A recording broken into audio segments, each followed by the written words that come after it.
Hey everyone, and welcome back to a brand new explainer video right here on the GAAP Advisor's Ind AS Clinic YouTube channel.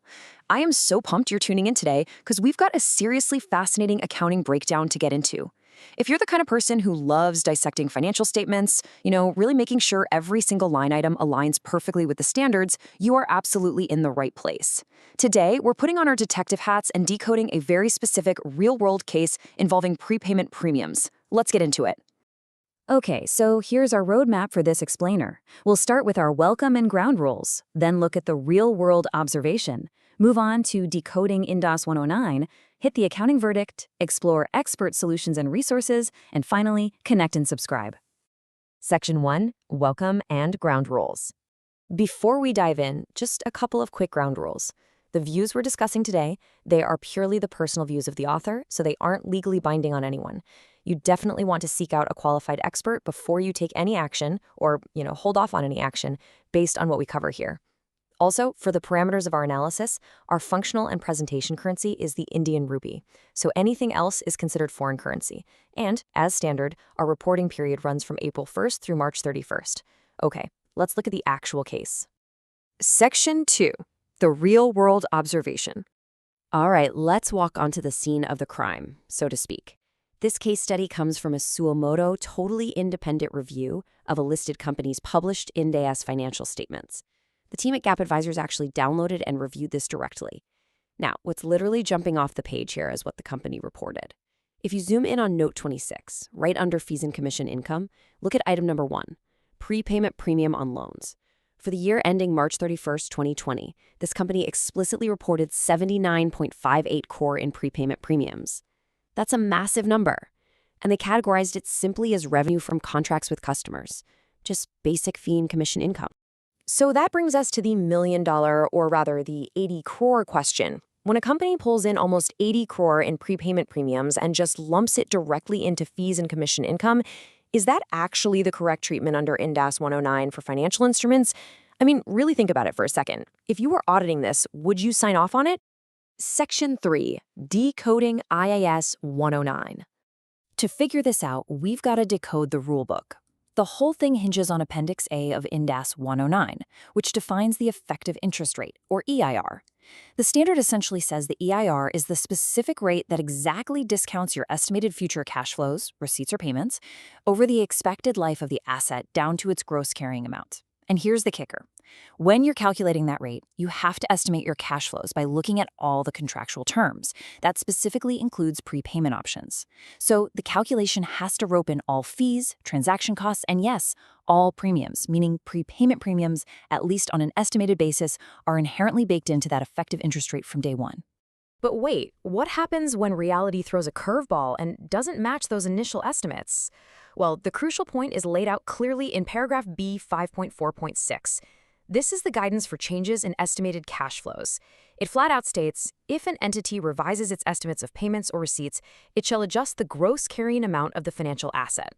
It goes on to clarify that this adjustment is what gets recognized in profit or loss as an income or expense. So translating that from accounting speak, actual prepayment premiums cause a change in your estimated cash flows. And when that happens, you are fundamentally required to adjust the gross carrying amount of the financial asset itself. You can't just skip that step. Section 4, the accounting verdict. Now that we've decoded the rules, let's hand down the verdict. This comparison right here perfectly illustrates the mismatch. On the left side, we have the company's treatment. They took 79.58 crore of prepayment premiums and just dropped them directly into profit or loss as fees and commission income. But over on the right, we have the very clear requirement from Ind AS 109, you must adjust the gross carrying amount of the financial asset when prepayments change your estimates, and that resulting adjustment is what hits profit or loss. The company totally bypassed the gross carrying amount adjustment. They completely skipped it, which means the verdict is practically screaming at us. It's a clear-cut case of non-compliance with Ind AS 109. Treating these prepayment premiums as just top-line fee income without touching the gross carrying amount of the underlying asset is a direct violation of the standard. And frankly, this is a massive finding.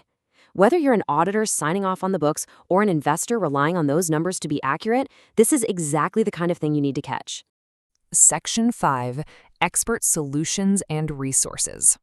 Now, spotting a non-compliance issue is great, but knowing how to prevent it and actually document your compliance, That's where the real magic happens. I absolutely recommend checking out the free issue repository over at gapadvisors.com. It's incredible. It currently hosts over 4,500 issues and detailed responses on Indian accounting standards and Indian GAAP. And anyone can register for free, submit an issue, and get a super detailed response delivered right to your inbox. It's a total game changer, especially for auditors out there who need solid, ironclad documentation on how they address complex Ind AS application issues. Also, remember how this whole case study started from a sumo motu review? You really don't have to wait for someone else to stumble upon these errors in your own reporting. You can actually get your financial statements reviewed by GAAP advisors before you even sign them. All you do is take your near-publishing PDF and email it to info@gapadvisors.com. And hey, if you're an investor, having an expert check a company's Ind AS compliance before you make a move can give you a huge edge when deciding whether to buy, hold, or sell shares.